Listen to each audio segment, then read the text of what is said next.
Hello everyone, my name is Jenna Centeno and I'll be doing my speech on cyberbullying.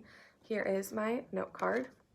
And before I start, I want to put in a little trigger warning that suicide and suicidal thoughts are mentioned throughout this speech. So if that is something that you're not okay with hearing, please watch another speech.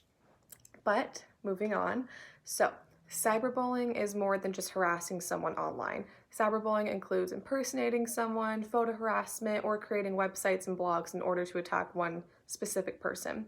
So the person cyberbullying might see it as a funny joke, but the victims can experience intense emotional trauma and embarrassment.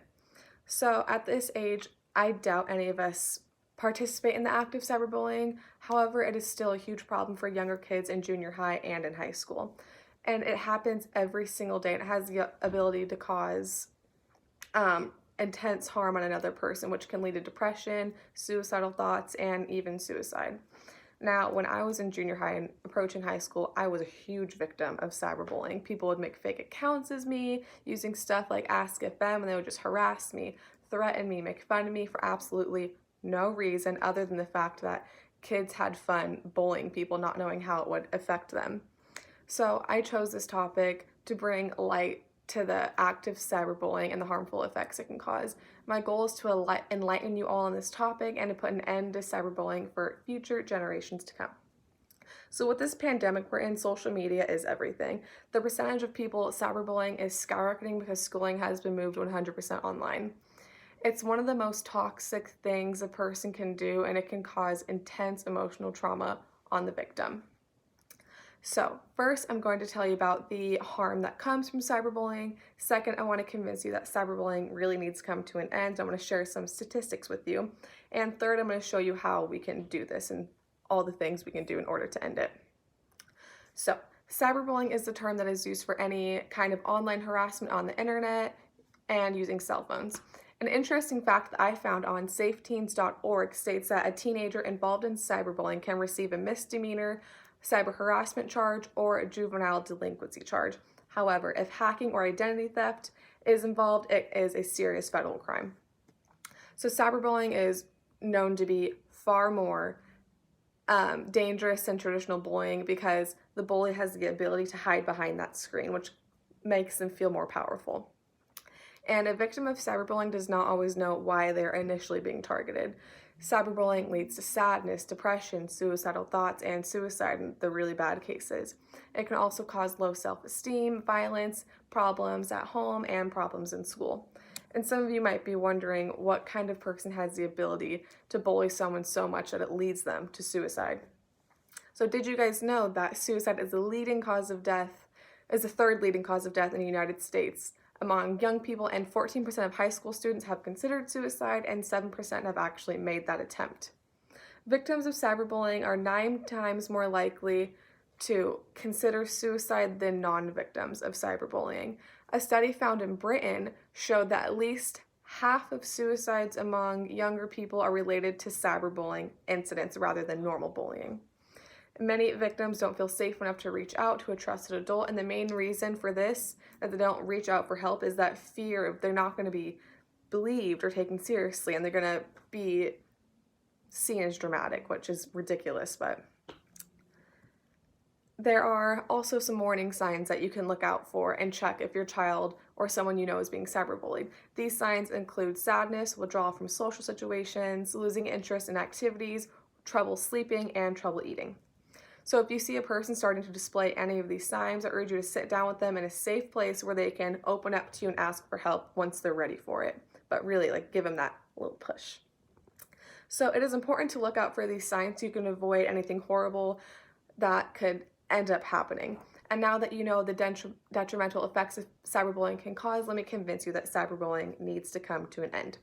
So the best approach with getting started is educating everyone on the statistics. So in order for children to know what cyberbullying can do to a person, it needs to start being talked about in schools. Sex ed is a popular topic for younger kids, but I think cyberbullying should be seen as just as important, if not more important. So one suggestion I would make is making this a mandatory class. As this problem grows, it's really important for teachers, parents, and students to understand the effects of cyberbullying.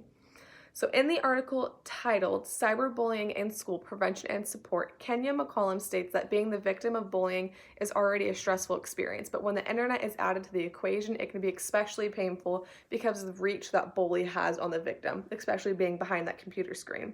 So students who are being cyberbullied may feel so overwhelmed that they don't even know what to do about it. And this is why educating students is so crucial in order to put an end to cyberbullying.